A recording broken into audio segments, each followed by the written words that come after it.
Hello everyone. Welcome back to this channel Smart Study Point. The latest news जो हमारे पास है वो है कल की and we found hold on. ये न्यूज़ हाईलाइट है हमारे पास that government declares June 25th as संविधान हत्या दिवस, जिसको हम कह सकते हैं that कॉन्स्टिट्यूशन मर्डर डे बोला गया है।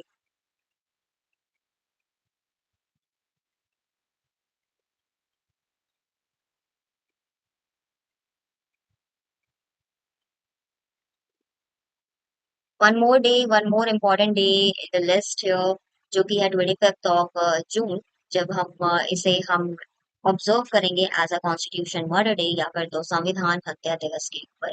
ये जो पूरा आर्टिकल है ये पूरी तरीके से बेस्ड है आर्टिकल 352 के ऊपर ऑफ इंडियन कॉन्स्टिट्यूशन के अंदर, जिसके अंदर हम पढ़ते हैं नेशनल इमरजेंसी के बारे में। तो ये जो पूरा न्यूज है हाईलाइट है वो यही है कि गवर्नमेंट ने डिक्लेयर करा है जून 25th को एज संविधान हत्या दिवस। मूविंग फॉरवर्ड, इस पूरे वीडियो में हम टेल ऑफ इमरजेंसी पढ़ने वाले हैं। इमरजेंसी की पूरी कहानी क्या थी, पूरी कहानी नहीं, a brief story of emergency क्या रही थी, what was the reason behind the emergency and all of a sudden ये अचानक से हाईलाइट में न्यूज में क्यों आ गया है इमरजेंसी। तो हम इसके ऊपर डिस्कस करने वाले हैं। The 50th anniversary of the emergency when the then prime minister Indira Gandhi suspended the constitution in response to a court ruling that threatened her hold on power. नीचे आपको ये दिख भी रहा होगा that constitution murder day 25th of June हमने बोला है कि संविधान हत्या दिवस है। नेक्स्ट ईयर 2025 जून 25th को 50 ईयर पूरे हो जाएंगे नेशनल इमरजेंसी के लगे। नेशनल इमरजेंसी कब लगी थी, तो ये प्राइम मिनिस्टर इंदिरा गांधी के टाइम पीरियड पे लगाई गई थी। आगे बढ़ते हैं तो in this slide you'll get to know the emergency in India। यहाँ पे डबल आई नहीं होगा, सिंगल आई होगा, सिंगल आई होगा। Emergency in India was a 21 month period. 21 month आप लोग सोच सकते हो,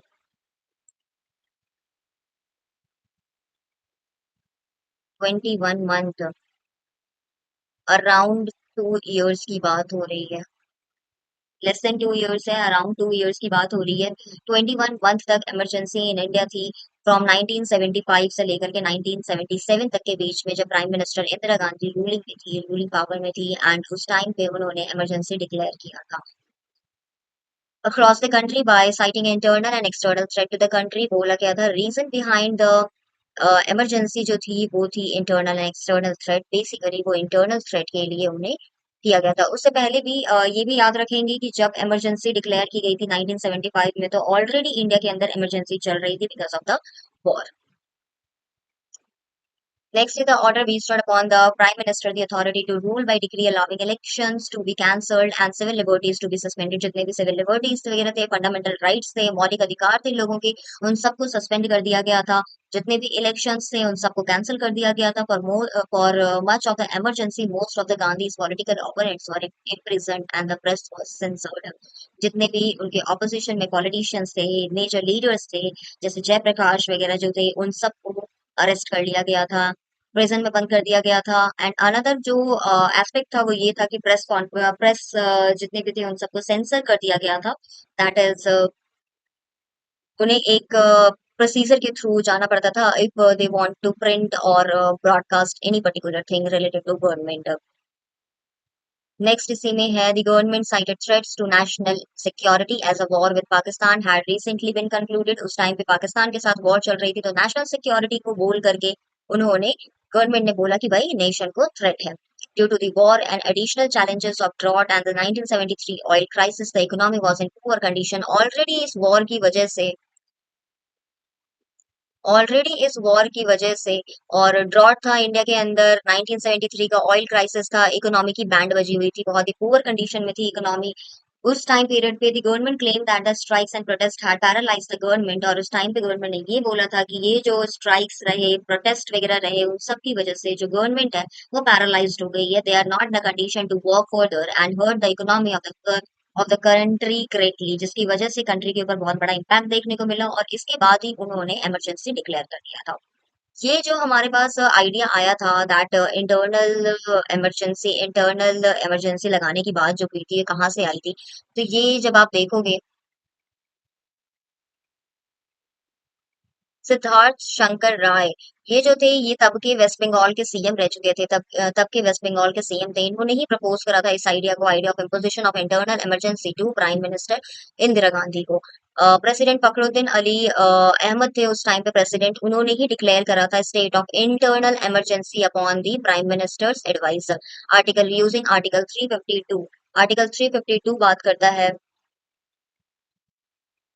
नेशनल इमरजेंसी के बारे में, नेशनल इमरजेंसी के बारे में। ऑन द नाइट ऑफ 25 जून 1975, तब की बात है, ये कब लगाई गई थी? 25 जून 1975। इसी दिन को हम याद करने के लिए हमने 25 जून रखा है डेट, और उस दिन को हम क्या ऑब्जर्व करने वाले हैं? तो that is constitution murder day को हम उस दिन ऑब्जर्व करेंगे। Just a few minute before the clock strike midnight, midnight में ही रातों रात इमरजेंसी लगा दिया गया और नेक्स्ट डे लोग with curfew, with lot of imprisonment, with no fundamental rights, इसके साथ वो जगते हैं।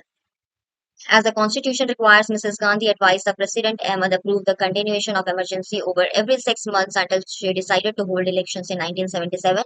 आर्टिकल 352 जानते हैं, तो उसमें हमने ये भी पढ़ा हुआ है कि कॉन्स्टिट्यूशन आपको बोलती है कि आप हर सिक्स कॉन्स्टिट्यूशन के रिक्वायर्ड जो भी प्रोविजंस हैं उसके अकॉर्डिंग मिसेस गांधी जो थी उन्होंने क्या करा था कि प्रेसिडेंट को बोल करके हर 6 6 महीने में इमरजेंसी को अप्रूव करवाया था कि भाई इमरजेंसी को आप 6 6 महीने में आप उसे कंटिन्यू करो। तो इसी वजह से 21 मंथ्स तक हमारा ये इमरजेंसी रहा था। During emergency major opposition leaders जितने भी ऑपोजिशन लीडर्स थे, जो भी इस इमरजेंसी को प्रोटेस्ट कर रहे थे, जो भी उनके अगेंस्ट में थे, उन सबको अरेस्ट कर लिया गया था। जेपी चरण सिंह, मोरारजी देसाई वगैरह, इन सबको the freedom of the press was strictly curtailed and anything published had to pass the information and broadcasting ministry। जो भी प्रेस वगैरह थी उन सबको स्ट्रिक्टली मना कर दिया गया था, उनको सेंसर्ड कर दिया गया था, और अगर कोई भी चीज पब्लिश करनी थी तो उनको किसके थ्रू जाना पड़ता था? Pass the information and broadcasting ministry, इनके थ्रू इनको परमिशन लेनी पड़ती थी और फिर वो आगे जाकर के कुछ भी पब्लिश कर सकते थे। Indira Gandhi son Sanjay Gandhi got extra constitutional power. इस टाइम पीरियड में इनके जो बेटे थे संजय गांधी, वो इमर्ज हो रहे थे एज अ लीडर और उनके पास काफी पावर आ रही थी। इसी टाइम पीरियड पे कंट्री के पॉपुलेशन को कंट्रोल करने के लिए उन्होंने एक मास कैंपेनिंग भी करा था। अगर आप लोगों ने अपने हिस्ट्री को अच्छे से फॉलो करा होगा तो आपको पता। Curfews were imposed and the police detained people without trial. Curfew, हर जगह कर्फ्यू लगे हुए थे, बिना ट्रायल के लोगों को डिटेन कर लिया जा रहा था, जेल में डाल दिया जा रहा था। The emergency is often dubbed the darkest star of free India. Free India का डार्केस्ट स्टार बोला गया है इस इमरजेंसी को, जब आपके पास आपके फंडामेंटल राइट्स ही नहीं थे। In the next slide, we'll get to know about the reason behind national emergency. What were the reason? What was the actual reason of national emergency? The reason behind national emergency is a very controversial topic to discuss. One of the famous reasons behind this emergency is described below। बहुत सारे controversial topics होते हैं, उनमें से एक सबसे बड़ा controversial topic ये भी है कि नेशनल इमरजेंसी के पीछे का रीजन क्या रहा था। उस टाइम पीरियड पे इंदिरा गांधी ने बहुत अपने पावर को यूज करा था, जुडिशरी के ऊपर पावर रखने की कोशिश करी थी। बहुत सारे उस टाइम पे केसेस हैं, लैंडमार्क जजमेंट्स वगैरह भी हुए थे उस टाइम पीरियड पे, जहाँ पे हमें देखने को मिलेगा कि किस तरीके से गवर्नमेंट जुडिशरी के ऊपर आने की कोशिश की थी। तो उनमें से एक बहुत ही फेमस जो रीजन हम सब जानते हैं या फिर तो बहुत बार न्यूज में रहा है, वो ये है कि इन 1971 when Indira Gandhi won the Lok Sabha election from Raebareli. हम सबको पता है कि रायबरेली से इंदिरा गांधी खड़ी हुई थी लोकसभा सीट के लिए in Uttar Pradesh. Defeated party leader accused Indira Gandhi of conducting electoral malpractice during the election. तो उनके ऊपर ये चार्ज लगाया गया था कि भाई ये जो जीती है ना, ये जो भी इलेक्टोरल इलेक्शन हुआ था उसमें बहुत सारी धांधलीबाजी भी हुई है। Later it was found out that Indira Gandhi was using her agent Yashpal Kapoor. बाद में ये पता भी लगा लिया गया था कि कोई उनका एजेंट था यशपाल कपूर करके, वो गवर्नमेंट सर्वेंट था और इस काम में उनकी हेल्प कर रहा था। और बाद में she was found guilty and 6 year ban उनके ऊपर लगाया गया था कि भाई 6 साल तक आप कोई भी इलेक्टेड पोस्ट को आप होल्ड नहीं कर सकते हो। Immediately on the next day, और जैसे ही ये होता है उसके जस्ट नेक्स्ट डे ही वो उन्होंने क्या करा, नेशनल इमरजेंसी इंडिया के अंदर डिक्लेयर कर दिया and suspended all the fundamental human rights, जितने भी ह्यूमन राइट्स थे, फंडामेंटल ह्यूमन राइट्स थे, उन सबको उन्होंने सस्पेंड कर दिया। Media was not allowed to release any press और रिकॉर्ड एनीथिंग, कुछ भी आप रिकॉर्ड नहीं कर सकते हो आप, यानी कि मीडिया मीडिया रिकॉर्ड नहीं कर सकती थी, कुछ भी वो रिलीज नहीं कर सकती थी, प्रिंट नहीं कर सकती थी, nothing. India's Indira Gandhi's opposition leaders were put up in jail. अभी हमने ऊपर भी स्लाइड में पढ़ा था कि उनके सारे ऑपोजिशन लीडर्स जो भी उनकी ऑपोजिशन में थे, इवन इवन कांग्रेस के जितने भी leaders थे, जो कि इमरजेंसी के अगेंस्ट बोल रहे थे, जो प्रोटेस्ट कर रहे थे, उन सबको भी उठा करके उन्होंने जेल में डाल दिया था। तो लास्ट में यही है कि हम सबको सबको पता है कि कब लगाया था, कब इमरजेंसी को इम्पोज किया गया था, बट उसे लेफ्ट कब किया गया था, कब हटाया कब गया था, दैट इज 21 मार्च 1977। ठीक 21 मंथ्स के बाद इमरजेंसी को लिफ्ट कर दिया गया था। तो इस पूरे आर्टिकल में हमने ये पढ़ा दैट आर्टिकल 52 को हमने टारगेट करा था, आर्टिकल 352 को हमने टारगेट करा था, जिसमें हमने इमरजेंसी की बात की थी। What is article 325? What is article 325? Tell me in comment section, आपको 325 पता है या नहीं पता है, एंड if पता है तो व्हाट इज दैट आर्टिकल 325, किस चीज को डील करता है और उसमें हम क्या पढ़ते हैं, उसके बारे में आप मुझे कमेंट सेक्शन में बताओ। दैट्स इट, मुझे यही बताना था that this one was the biggest news आज के लिए, दैट ऑन 25 जून 2025 से हम अब इस दिन पे हम इमरजेंसी को याद करने के लिए इस दिन को हमने ऑब्जर्व करना शुरू करा है। इस दिन को हम ऐसा ऑब्जर्व करेंगे कैसे, national sorry constitution murder day, संविधान हत्या दिवस के नाम से। Okay, this is it guys, thank you for watching this video, see you soon with some amazing news also. Okay, thank you.